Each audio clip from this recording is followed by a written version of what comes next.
So hi guys, welcome back to the channel. Let's discuss today's GFG POTD. So ये काफ़ी important question है. This has been asked in Flipkart, Microsoft, Snapdeal, and this is a quite important question. So ये let's begin with the question. Consecutive ones not allowed.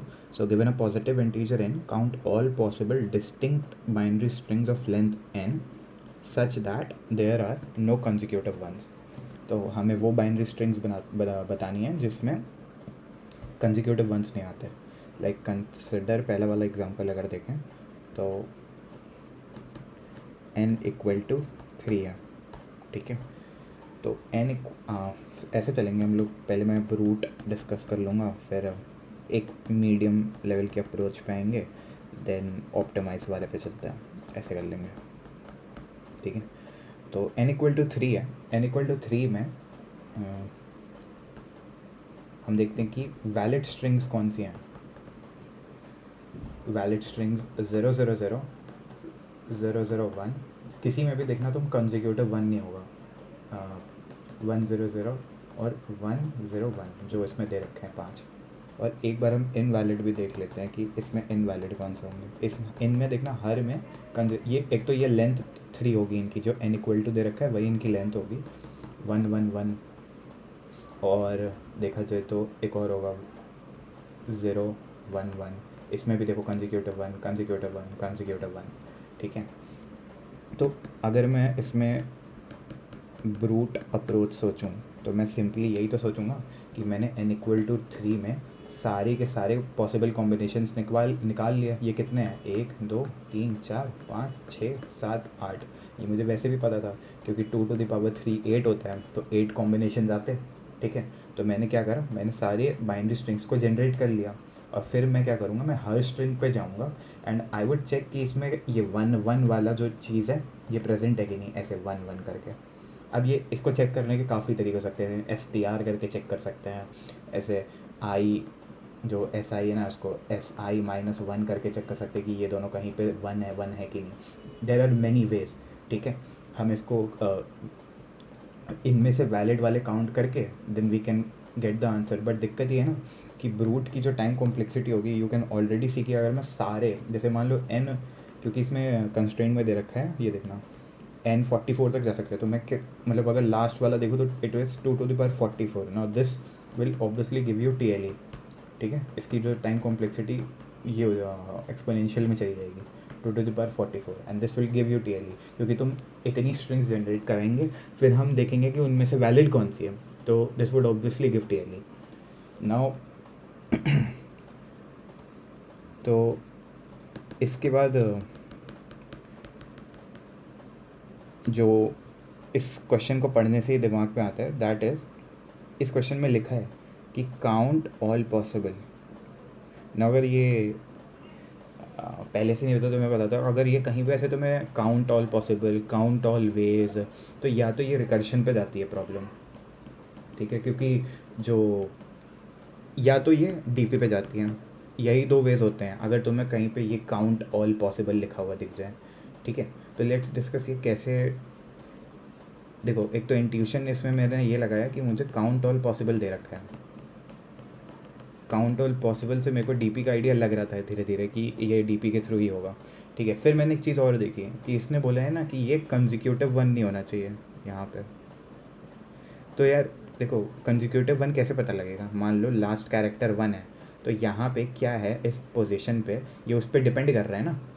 मतलब consecutive है कि नहीं. यहाँ पे अगर 0 है तो कोई दिक्कत नहीं है, यहाँ पे अगर 1 है तो कंजिक्यूटिव हो गया, अब ये इनवैलिड हो गया.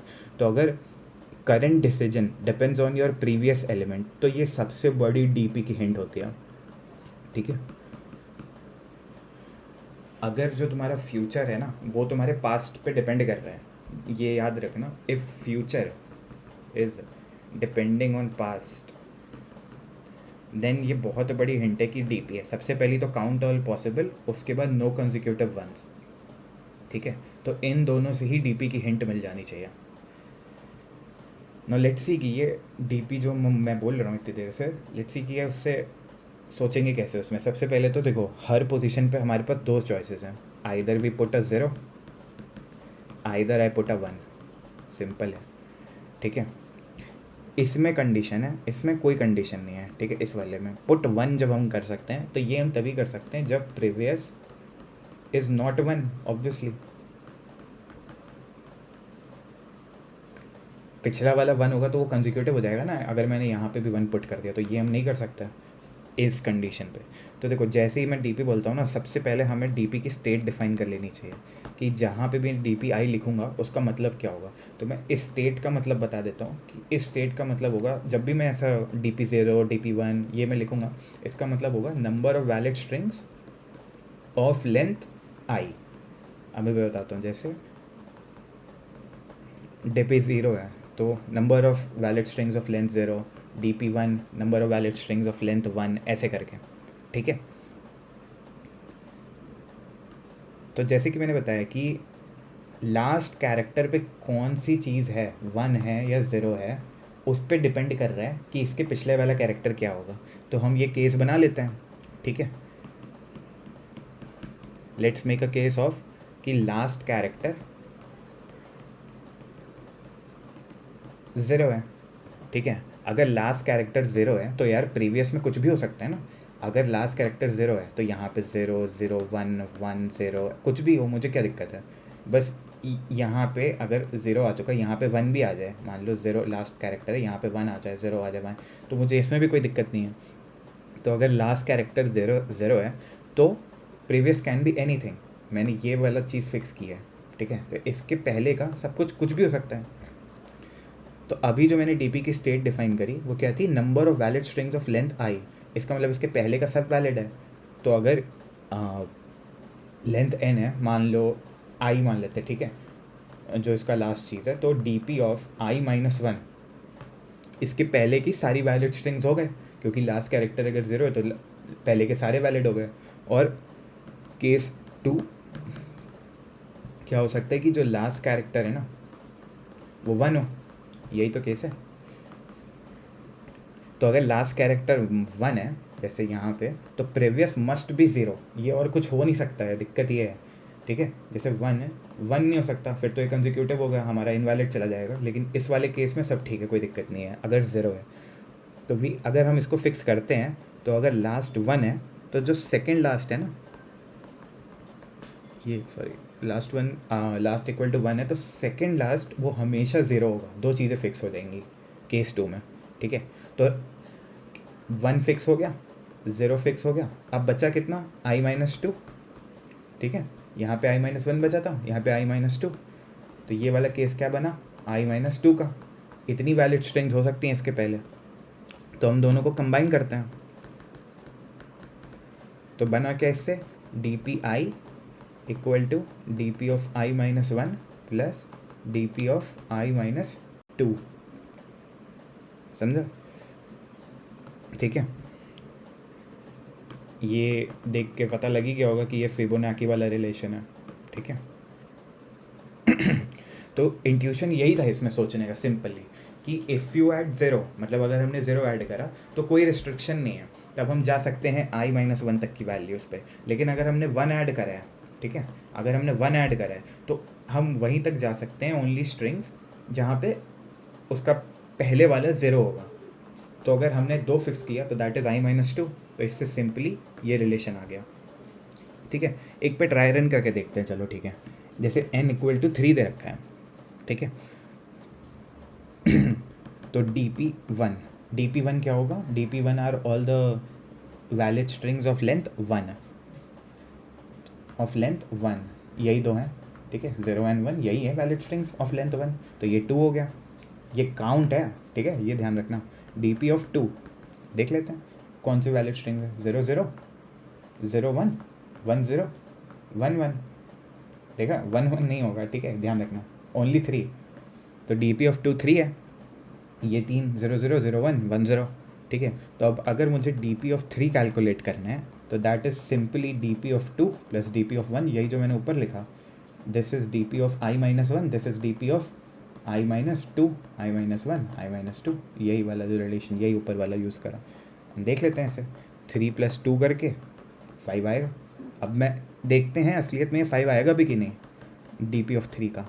तो let's make valid strings of length 3 की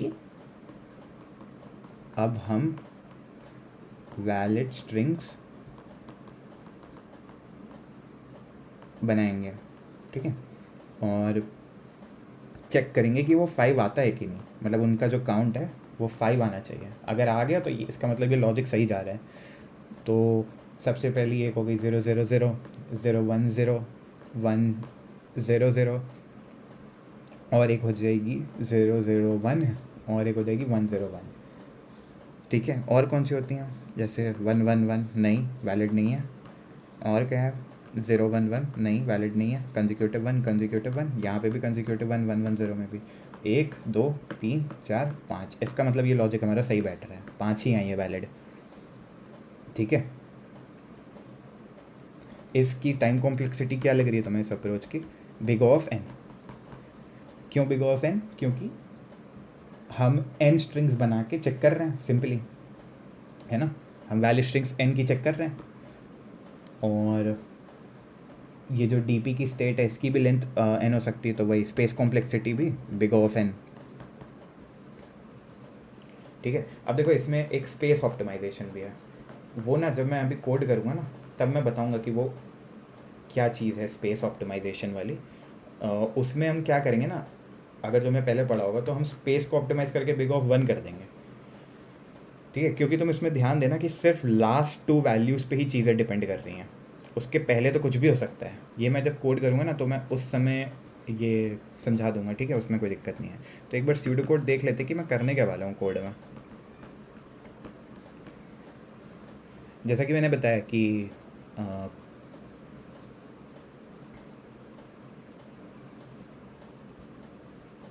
हमारे लिए जो डी ऑफ 1 है वो 2 हो जाएगा, डी ऑफ 2 3 हो जाएगा।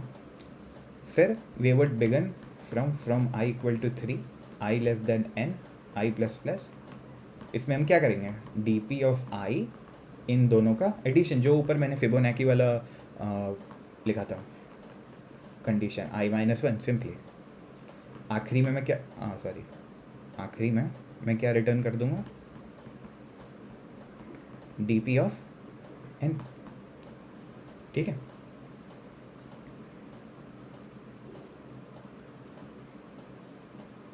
एक डीपी टेबल हमें लेनी पड़ेगी ऑब्वियसली, वो तो वेक्टर INT, मैं C++ में ही कोड करूँगा n+1, ठीक है।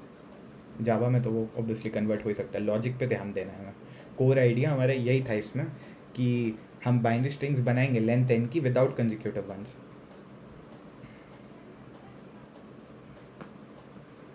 ठीक है। तो let's move on to the code part, वहाँ पे मैं स्पेस ऑप्टिमाइजेशन भी बता दूंगा, एंड पहले मैं इस वाली अप्रोच से कोड करूँगा जो मैंने अभी ये फिबोनाची वाली बताई है, फिर मैं उसको स्पेस ऑप्टिमाइज भी कर दूंगा वहीं पे बता के कि क्यों स्पेस ऑप्टिमाइजेशन होगा। Now let's move on to the code part.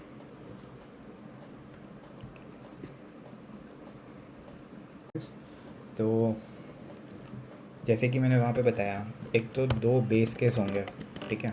अगर n इक्वल टू 1 है तो 2 ही पॉसिबल केस होते हैं उसमें, तो मैं रिटर्न 2 कर दूंगा इसमें से, क्योंकि इसमें कौन से पॉसिबल केस हैं, 0 एंड 1, ठीक है, 0 and 1, sorry. Now if n is 2 then वहाँ पे हमने देखा था कि 3 पॉसिबल केस हैं, कौन से थे वो, 0 0 0 1 एंड 1 0, इसमें कंजिक्यूटिव 1 नहीं है ना, ठीक है। अब हम एक डीपी टेबल ले लेते हैं, वेक्टर INT DP n+1 की। तो DPI क्या बताएगा, DPI will store number of valid strings of length i, ठीक है। मैं वो लिख देता हूँ, वो बहुत ज़रूरी है। DP of i length of valid strings of length i, ठीक है। तो DP ऑफ 1 क्या है, DP ऑफ 1 हमारे पास 2 है, DP ऑफ 2 ये इतनी वैलिड स्ट्रिंग्स हैं, ऑफ लेंथ 1 2 है, ऑफ लेंथ 2 3 है, ठीक है, इतनी वैलिड स्ट्रिंग्स है, ठीक है। तो अब इटरेट कर लेते हैं, 3 से बिगिन करेंगे क्योंकि 1 और 2 को तो हमने ऊपर ले ही लिया, 1 का ये डी की स्टेट। तो we would begin from 3, we would go till n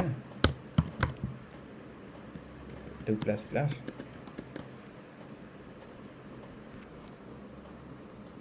now simply जो हमने फिबोनाची वाली कंडीशन लिखी थी वही लिख देंगे, D P of i minus 1 plus D P of i minus 2, आखिरी में क्या रिटर्न ऑफ डी पी, सारे जब कैलकुलेट हो जाएगा return D P of n. तो आई थिंक हाँ, वैसे मुझे अभी भी इसमें थोड़ी दिक्कत है क्योंकि 44, but let's test, like we never know कि कॉम्प्लेक्सिटी का क्या होगा।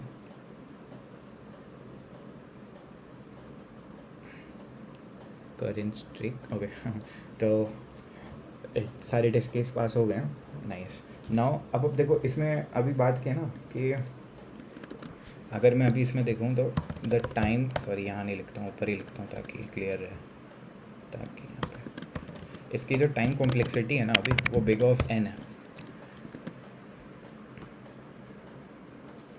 क्योंकि हम पूरे उसमें ट्रैवर्स कर रहे हैं पूरे डीपी, और एस जो स्पेस कॉम्प्लेक्सिटी है वो भी बिग ऑफ एन है। तो there is a space optimization thing जो कि डीपी में होता है। इसमें क्या होता है कि देखो मैंने जो ऑब्ज़र्व करा ना कि मैं सिर्फ लास्ट 2 चीज़ों से ही तो खेल रहा हूँ, मुझे और चीज़ों की ज़रूरत क्या है कि इंस्टेड ऑफ स्टोरिंग मतलब full DP array I can just keep the last 2 values. What I am saying is कि मैं D P of i equal to D P of i minus 1 plus D P of i minus 2 ही तो कर रहा हूँ, या ये पहला एलिमेंट है, लास्ट वाला है सॉरी, और ये सेकंड लास्ट है, तो मैं इन्हीं दोनों से तो खेल रहा हूँ, तो मेरे को पूरी की ज़रूरत क्या है। तो इसको अगर मैं स्पेस ऑप्टिमाइज़ करने को देखूँ तो I would not need this D P thing, ठीक है, मुझे ये डी पी की ज़रूरत नहीं होगी। मैं क्या करूँगा, इसको एक वेरिएबल में स्टोर करा लूँगा, क्योंकि अब तो मेरे को वैल्यूज़ से खेलना है ना।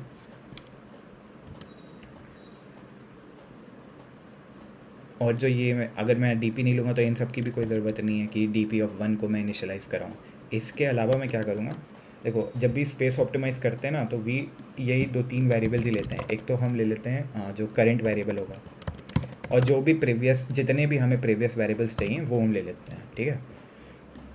देखो अब इसमें मैं एक ले लूँगा INT pref2 करके, जिसकी वैल्यू मैं 2 रख लूँगा DP ऑफ 1 वाले के लिए, और एक ले लूँगा मैं prev3 कर लूँ, कुछ भी नाम रख लो कोई दिक्कत नहीं, prev3 की वैल्यू 3 ले लूँगा, ठीक है।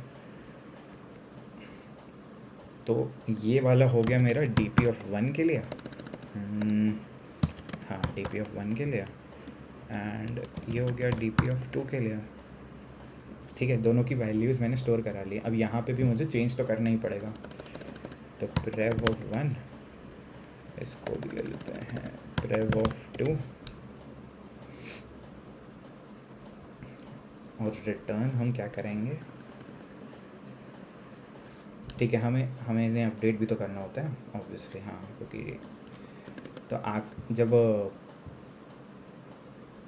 ये चीज़ जैसे जब कैलकुलेट होगा एक बार prev2 और prev3, then we will have to उसको अपडेट भी करना पड़ेगा हमें। तो prev2 को मैं अपडेट कर दूँगा विथ prev3, एंड prev3 को मैं अपडेट कर दूँगा विथ कर।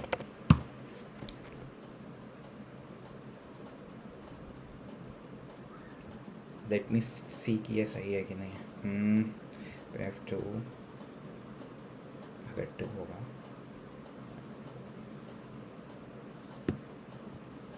और return I would do of prev3 only ना। फर्स्ट लेट मी सी, वरना मैं अभी एक एग्जांपल पे करके दिखाऊंगा क्या एरर है। Did you mean prev3, prev1 was not declared, prev1 मैंने कहाँ लिख दिया, oh sorry, prev2 plus prev3, ठीक है। अब देखते हैं,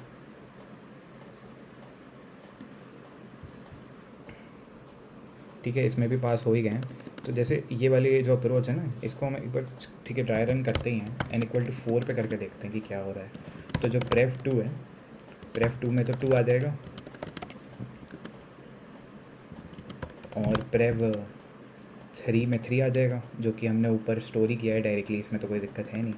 तो आई इक्वल टू 3 जो सबसे पहला केस होगा, उसमें क्या होगा, जो कर होगा वो हो जाएगा 3 + 2, एंड 3 + 2 वुड बिकम 5, दोनों का एडिशन हो जाएगा। इसके बाद मैंने क्या करा, मैंने प्रेफ 2 को प्रेफ 3 से इनिशियलाइज़ कर दिया। इट मीन्स मैंने प्रेफ 2 को 3 वैल्यू दे दी, क्योंकि मुझे आगे भी तो बढ़ना है, it is not finished over है। और जो मेरा प्रेफ 3 है उसको मैंने 5 वैल्यू दे दी, जो मेरा करंट में वैल्यू है ना। अब ये आगे समझ आएगा कि ये दोनों से होगा क्या। आई इक्वल टू 4 है, जब आई इक्वल टू 4 वाली कंडीशन आएगी तो करंट क्या हो जाएगा, उसमें करंट हो जाएगा 5 + 3, प्रेफ 2 + प्रेफ 3, ये 8 हो जाएगा। प्रेफ 2 5 हो जाएगा, क्योंकि प्रेफ 3 से इनिशलाइज्ड है, और प्रेफ 3 वुड बिकम 8, क्योंकि करंट से इनिशलाइज है। ठीक है, ओह नहीं नहीं नहीं सॉरी हाँ, तो प्रेफ 3 8 से इनिशलाइज है, तो इसका आंसर जो है वो 8 आ जाएगा, because I have actually return pref 3 = 8, और ये i <= n तक जाएगा, तो ये ऑब्वियसली i <= 4, तो 2 बार रन कर गया, ख़त्म कहानी। फिर i = 4, और तुम 4 में देख लेना, the answer valid is 8 only. ठीक है, इसको कमेंट कर देते हैं, और बाकी भी have passed all the test cases, उसकी तो दिक्कत नहीं थी, पास हो गए थे ना। हाँ, तो आखिरी में हमने यही करा, क्योंकि हर स्टेट सिर्फ लास्ट 2 स्टेट्स पे डिपेंड करती है, तो हमने पूरे एरे को हटा के सिर्फ उन्हीं दोनों स्टेट्स को आगे ले गए। ठीक है, तो ये स्पेस ऑप्टिमाइजेशन भी हो गया। So we have moved from brute to medium approach to space optimized. ठीक है, बिग ऑफ 1 तक ले आए हम। Let's meet tomorrow, bye bye.